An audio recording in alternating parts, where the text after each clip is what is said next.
नमस्कार साथियों, मैं देवेंद्र शर्मा आपका स्वागत करता हूं अपने यूट्यूब चैनल देवेंद्र की पोस्ट और पंचायत 24 वेबसाइट में। साथियों, लोकसभा चुनाव 2024 के लिए ट्रायल मैच कहे जाने वाले उत्तर प्रदेश नगर निगम चुनाव का बिगुल बज चुका है। दिल्ली से सटे हुए गौतम बुद्ध नगर की एकमात्र नगर पालिका इस समय चर्चा के केंद्र में है। दादरी गौतम बुद्ध नगर की एकमात्र नगर पालिका है और नगर पालिका दादरी के ऊपर पिछले 2 बार से लगातार भारतीय जनता पार्टी का कब्जा है। भारतीय जनता पार्टी के कार्यकर्ताओं का कहना है कि हमारी पार्टी एक लोकतांत्रिक पार्टी है और पार्टी की लोकतांत्रिक प्रक्रिया के अंतर्गत कई कार्यकर्ता मजबूती से अपनी दावेदारी दादरी नगर पंचायत क्षमा चाहूंगा दादरी नगर पालिका सीट के लिए ठोक रहे हैं। ऐसे में कुछ प्रबल दावेदारों के साथ हम भारतीय जनता पार्टी कार्यकर्ताओं के साथ चर्चा कर रहे हैं। तो आज इसी कड़ी में सबसे पहले हम चर्चा कर रहे हैं पवन बंसल जी के साथ। पवन जी, नमस्कार, आपका स्वागत है हमारे यूट्यूब चैनल। नमस्ते शर्मा जी, बहुत बहुत बधाई आपको। धन्यवाद। पवन जी, भारतीय जनता पार्टी इस समय गौतम बुद्ध नगर के अंदर राजनीति में एक ड्राइविंग सीट पर बैठी हुई है जी। लोकसभा के दोनों सांसद, राज्यसभा, लोकसभा, तीनों आपके विधायक, आपके जिला पंचायत अध्यक्ष, यहां तक कि दादरी के अंदर 2 एमएलसी और नगर पालिका चेयरमैन भारतीय जनता पार्टी का है जी। ऐसी स्थिति में जब नगर निगम चुनाव की घोषणा हो गई है, दादरी नगर पालिका चुनाव के अंदर सेकंड फेज में चुनाव होना है, तो भारतीय जनता पार्टी की स्ट्रेटजी के ऊपर, भारतीय जनता पार्टी के रणनीति के ऊपर सभी विरोधी दलों की नजरें टिकी हुई हैं। जी। यहाँ पर भारतीय जनता पार्टी की तारीफ करूंगा कि मैंने बहुत से दावेदारों से बात की है, तो वो कहते हैं कि भाई हमारी पार्टी लोकतांत्रिक मूल्यों की पार्टी है, टिकट मांगना हमारा अधिकार है, पार्टी जिसको टिकट देगी हम सहर्ष स्वीकार करेंगे और पूरे तरीके से हम उनके पक्ष में फिर चुनाव की तैयारी करेंगे। जी। दादरी नगर पालिका चुनाव के लिए जो प्रबल दावेदार हैं, उनमें से आपका नाम प्रमुख रूप से सामने आ रहा है। जी। पवन जी, दादरी की जनता और हमारे व्यूअर्स को अपने बारे में बताइए, अपने राजनीतिक और सार्वजनिक जीवन के बारे में जरा परिचय दीजिए। शर्मा जी, मेरा जन्म मूल रूप से ब्रज से हुए, डिस्ट्रिक्ट मथुरा से, लेकिन मैं सन 86 में दादरी आ गया और दादरी आने के बाद मैंने पढ़ाई की। उसके बाद लगभग 2009-10 से मैं राजनीति में सक्रिय हुआ और शुरू से ही मैं भारतीय जनता पार्टी में रहा हूँ। सार्वजनिक जीवन में भी मैं 2009 से भी लगभग शुरू हुआ। पहले यहाँ पे दादरी में रामलीला बंद थी, 2010 से मैं रामलीला कमेटी का अध्यक्ष हूँ और सार्वजनिक काम जितने भी होते हैं दादरी में, सब में मैं अपनी हिस्सेदारी रखता हूँ। कोशिश ये करता हूँ कि किसी भी समाज का कोई अहित ना हो मेरी वजह से, या सबका साथ और सबका विकास लेके मैं अपने समाज को और जितने भी अपना दादरी नगर है, क्षेत्र है, उसके साथ में बड़े मोहब्बत से, बड़े प्यार से रहूं, कोई भी मेरे पे इल्जाम ना लगे, ऐसी मेरी विचारधारा है। पवन जी, अभी आपने बताया कि आप मूल रूप से मथुरा के रहने वाले हैं, यानी आपकी जन्म मथुरा है और कर्म भूमि के रूप में आप सक्रिय हैं दादरी के अंदर। जी। राजनीति के अंदर विरोधी हो या अपने ही जब दावेदारी टिकट के लिए करते हैं, तो लोग छोटी-छोटी बातों को मुद्दा भी बनाते हैं। मान लेते हैं आपको मिलता है तो विरोधी आपके खिलाफ इस बात को प्रचार करेंगे कि भाई पवन जी तो मूल रूप से मथुरा के रहने वाले हैं। जी।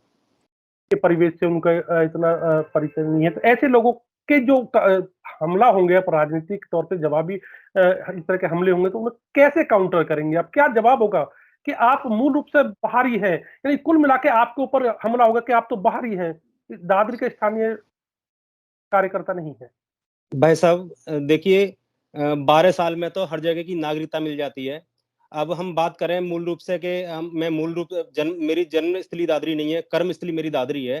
तो आदरणीय हमारे सांसद महोदय जी राजस्थान से हैं। आदरणीय हमारे प्रधानमंत्री जी वाराणसी में जाके चुनाव लड़े, तो वो वाराणसी के तो है नहीं। यदि कोई ये कहता है कि ये बाहर के हैं तो बाहर ही तो नहीं, बाहर कैसे कह सकते हैं भाई? 12 साल में तो नागरिकता भी हो जाती है। मेरे को तो सन 86 में आ गया यहाँ पे, मेरे को 35 साल हो गए दादरी में आए हुए। बाहर का कहाँ रह गया मैं? तो ठीक है, आपका मतलब दादरी आपकी सांसों में रच बस चुकी है। बिल्कुल। और बाहर ही मतलब होता तो मेरे को यहाँ के लोग दादरी के या दादरी क्षेत्र के, पूरी विधानसभा की बात करूं मैं तो सभी लोग जानते हैं मेरे को। नहीं, हाँ, काफी 35 साल का समय काफी होता है अपने। जी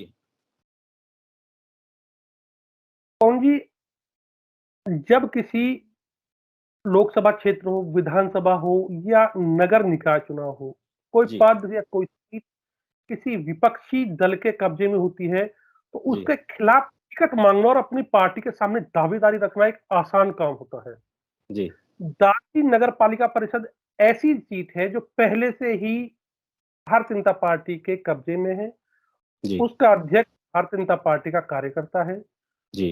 तो ऐसी स्थिति में आपको आखिर ऐसा क्या महसूस होता है कि आप उस कार्यकर्ता से बेहतर दादरी के लिए कर पाएंगे, या उनके सामने किस तरह से टिकट प्राप्ति के लिए पार्टी के सामने एक बड़ी लाइन खींच पाएंगे? जरा इस बारे में बताइएगा। देखिए, चूंकि मेरा जन्मस्थली ब्रज में है, मेरे रंग रंग में मेरे संस्कार हैं, और मैं ये किसी की निंदा नहीं कर रहा हूँ कि किसी ने गलत काम किया या सही काम किया। हमारी भारतीय जनता पार्टी एक ऐसी पार्टी है कि सबको मौका देती है। ऐसा नहीं है कि अदर पार्टियों की तरह के माना एक राष्ट्रीय अध्यक्ष चला रहा तो एक ही राष्ट्रीय अध्यक्ष चलाएगा। इसमें सबको मौका मिलता है, सबको अपना अपना हुनर दिखाने का मौका मिलता है।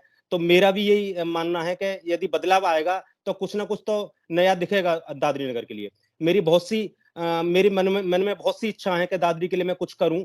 मेरे मन में ये नहीं है कि मैं दादरी के लिए नहीं, अपने लिए कुछ करूं। मेरा मन में केवल ये जनता के लिए, दादरी की जनता के लिए, दादरी नगर के लिए, दादरी के विकास के लिए कुछ करूं। बदलाव होगा तो ही कर पाएंगे। पवन जी, बदलाव की बात करें तो आपने 35 साल के अंदर दादरी के उस बदलते स्वरूप को देखा है, जब दादरी, आप भली भांति जानते हैं कि एक क्राइम कैपिटल का केंद्र के रूप में दादरी बन गई। जी जी बिल्कुल। बद काफी आपकी सरकार आई है, आपकी पार्टी की, चलिए इस बात को मैं आपको बधाई देता हूं कि आपकी इस पार्टी ने क्राइम कंट्रोल की दिशा में खासकर जो संगठित अपराध हैं उन पर काफी काबू किया है। इसके बावजूद आपको जो आप बदलाव की बात कर रहे हैं कि आप एक बदलाव लाना चाहते हैं दादरी के अंदर, किस जी तरह का बदलाव हो? देखिए, मेरी कुछ योजना है, जैसे कि दादरी में सीवर नहीं है, जो बहुत जरूरी है। 4 बूंद पड़ जाती हैं तो दादरी में, पूरी दादरी में पानी भर जाता है। सबसे पहली बात। दूसरा, जितने भी रोड टूटे पड़े हैं उनका रोडों का पुनर्निर्माण मेरी प्राथमिकता है। तीसरा, बाजार में भी नालियां या बाजार में लाइट की बहुत समस्या है, उनका भी सुचारू रूप से या तो केबल चेंज हो, या नाली छोटी है तो नाली बड़ी हो, जो भी संभव हो सकेगा। क्योंकि मैं चुनाव लड़ने के लिए टिकट मांग रहा हूं, तो आगे आगे जितनी जितनी भी मेरे सामने समस्या दिखाई देंगी, उनका मैं कोशिश, पूरा प्रयास मेरा ये रहेगा कि दादरी बिल्कुल चमक जाए। दादरी एक नगर ऐसा हो जाए कि आसपास के नगर ये कहें कि दादरी वास्तव में एक चमन हो रही है। यानी आपका ध्येय है कि आप दादरी को एक मॉडल सिटी के तौर पर एक विकसित करना चाहते हैं। बिल्कुल। बहुत अभी अच्छी अभी बात तो है। दादरी में समस्या ये है कि व्यापार की बहुत समस्या है दादरी में। दादरी में कहीं भी पार्किंग की व्यवस्था नहीं है। ग्राहक आएगा अपनी गाड़ियां, कोई भी बिना गाड़ी के नहीं आता है अब। सबके पास 4 व्हीलर 2 व्हीलर हैं। यदि गाड़ियां पार्क करने के लिए ग्राहकों को जगह नहीं मिलेगी तो दादरी में क्यों आएंगे वो लोग? बिल्कुल, बिल्कुल, ये बात पवन जी, ये तो बात आपकी बिल्कुल ठीक है कि गौतम बुद्ध नगर का दादरी राजनीतिक, सांस्कृतिक और व्यापारिक केंद्र हुआ करता था। जी ग्रेटर नोएडा नोएडा बनने के बाद मैं देख रहा हूं कि आर्थिक केंद्र धीरे धीरे नोएडा ग्रेटर नोएडा शिफ्ट हुआ है, यानी कि जी बढ़ गया है दादरी नोएडा ग्रेटर नोएडा। जी राजनीतिक केंद्र अभी भी मैं मानता हूं कि जिले का दादरी है। जी आपकी बात बिल्कुल ठीक है, दादरी के अंदर की वर्तमान परिस्थिति में पार्किंग की समस्या नहीं है। मेरी कई लोगों से इस बारे में बात हुई कि लोग इस विषय को बड़े आसानी से उठा लेते हैं, लेकिन इसके समस्या समाधान आसान नहीं होता है। मेरी कई लोगों से बात हुई तो जमीन और संसाधनों को लेकर के असमर्थता लोग जताते हैं। जी, वर्तमान परिस्थिति में मेरी यही कुछ मुझे आउटपुट मिला है। तो आप जी, इस समस्या को कैसे पार पाएँगे? और एक बात और भी है, क्योंकि आप व्यापार से जुड़े हैं, जी, तो कई लोगों से बात भी होती है, तो कुछ लोग कहते हैं कि भई दादरी के अंदर अगर पार्किंग की समस्या है तो इसमें कुछ हद तक व्यापार भी जिम्मेवार है, क्योंकि इंक्रोचमेंट की बात आती है। तो कैसे आप जी, इस समस्या को मतलब पार पाएँगे? क्योंकि जो अभी तक तो इस समस्या पे पार नहीं पाया गया है। जी। देखिए भाई साहब, दादरी नगर से ग्रेटर नोएडा का जन्म हुआ, दादरी नगर से नोएडा का जन्म हुआ, दादरी नगर से एनटीपीसी का जन्म हुआ, उसके बाद दादरी सुविधाओं से वंचित है। आदरणीय हमारे विधायक महोदय जी ने, सांसद महोदय जी ने बहुत अच्छा काम किया, जो दादरी से ग्रेटर नोएडा जाने के लिए 2-2 रास्ते हमें इस टाइम मिल गए। अब बात आती है पार्किंग की। देखिए, जहाँ तक व्यापारी का एन्क्रोचमेंट का सवाल आता है, व्यापारी एन्क्रोचमेंट नहीं करता है मजबूरी में। कैसे करेगा? माना उसके सामने ठेली खड़ी हो जाएगी, तो क्या करेगा वो? भाई, जब ठेली खड़ी हो जाएगी, तो वो क्या करेगा? अच्छा, कई बार हमने अपने एजेंडे पे व्यापार मंडल को, व्यापारियों को, सबको सूचित किया है कि भैया अपना ये सामान हटा लीजिए, तो उन्होंने सहयोग भी किया है। मेरा मानना है कि यदि पार्किंग की व्यवस्था हो जाएगी, तो एन्क्रोचमेंट की व्यवस्था भी अपने आप सुधर जाएगी। पार्किंग के लिए ऐसा नहीं है दादरी में जगह नहीं है। देखिए, दादरी के चारों तरफ हर कोने पे गाँव हैं। तो जहाँ पे शहर होता है, माना दिल्ली की बात करें हम, तो दिल्ली में यदि कहीं की पार्किंग की व्यवस्था नहीं है, तो पार्किंग की व्यवस्था तो हो जाती है, जगह मिल जाती है। दादरी में भी ऐसी जगह मिल जाएगी, ऐसा कोई समस्या नहीं है कि दादरी में पार्किंग की जगह नहीं मिलेगी। हमारी तहसील में पुराना जर्जर भवन पड़ा हुआ है, उसमें पार्किंग व्यवस्था बड़ी अच्छे तरीके से, बड़ी सुचारू रूप से चल सकती है। यदि उसमें मल्टी स्टोरी पार्किंग बन जाए, तो पार्किंग की व्यवस्था दादरी में सुधर जाएगी। पवन जी, मैं अपने इस साक्षात्कार के अंतिम पड़ाव की तरफ बढ़ता हूँ। जी, मान लेते हैं पार्टी आपको टिकट देती है। जी, आगामी 5 सालों में आपके जी, एजेंडे में दादरी के विकास के लिए 5 बड़े काम बताइए, जो आपके एजेंडे में रहेंगे। जी। भाई साहब, सबसे पहला काम तो रहेगा मेरा दादरी में सीवर की व्यवस्था। दूसरा काम दादरी में पार्किंग की व्यवस्था। तीसरा काम दादरी में जितने भी कॉलोनियों के रास्ते खराब पड़े हैं या टूटे पड़े हैं या बने नहीं हैं, उनको पूर्ण रूप से बनवाने की व्यवस्था। चौथा काम दादरी की बिजली व्यवस्था, जो पहले से काफी सुधार हुआ है, लेकिन अब भी सुधार की जरूरत है। दादरी की बिजली व्यवस्था। रेलवे रोड बिल्कुल टूटा पड़ा है, उसके लिए संबंधित अधिकारियों से बात करके रेलवे रोड की पुनः निर्माण की व्यवस्था। पवन जी, किसी भी समाज की रीढ़ कही जाती है युवा पीढ़ी, जी, और आप नगर पालिका में भी काफी मतदाता ऐसे होंगे जो पहली बार युवा वोट डालेंगे। जी, काफी संख्या ऐसी मतदाताओं की होगी जो अंडर 30 होंगे, 30 साल से कम उम्र के होंगे। जी, उन लोगों की अपनी एक अलग समस्याएं होती हैं। जी, क्या आपके एजेंडे में यदि आपको पार्टी टिकट देती है और आप चुनाव जीत करके नगर पालिका चेयरमैन होते हैं, तो जी। उस वर्ग की आपके लिए कोई योजना है क्या? और इसके साथ मुझे बताइएगा, ये महिला सशक्तिकरण के लिए या महिलाओं के लिए कोई आपके पास कोई प्लान है क्या? देखिए, महिला सशक्तिकरण के लिए आदरणीय हमारे प्रधानमंत्री जी ने, हमारे आदरणीय मुख्यमंत्री जी ने, हमारे स्थानीय प्रतिनिधि आदरणीय सांसद महोदय जी ने, आदरणीय विधायक जी ने खूब काम किया है, आगे भी होगा। उसमें हमारा भी सहयोग रहेगा। और जहाँ तक विद्यार्थियों की बात है, हमारे विधायक जी आदरणीय गुरु जी ने भरपूर प्रयास से एक पुस्तकालय मीरभोज इंटर कॉलेज के प्रांगण में, जिसका उद्घाटन अभी 3-4 रोज पहले ही हुआ है, जो हमारे सांसद महोदय ने किया है। तो बच्चों के लिए तो पुस्तकालय खुल गया। इसके अलावा सवाल आता है अब दादरी में युवा पीढ़ी की रोजगार की। अपने क्षेत्र में ग्रेटर नोएडा में बाहर की कंपनियां भी आ रही हैं, और अभी पिछले टाइम आदरणीय विधायक जी ने उसमें अपने बात भी रखी सरकार के सामने संसद में कि 60% स्थानीय युवा लिए जाएंगे, तो बेरोजगारी तो अपने आप कम हो जाएगी।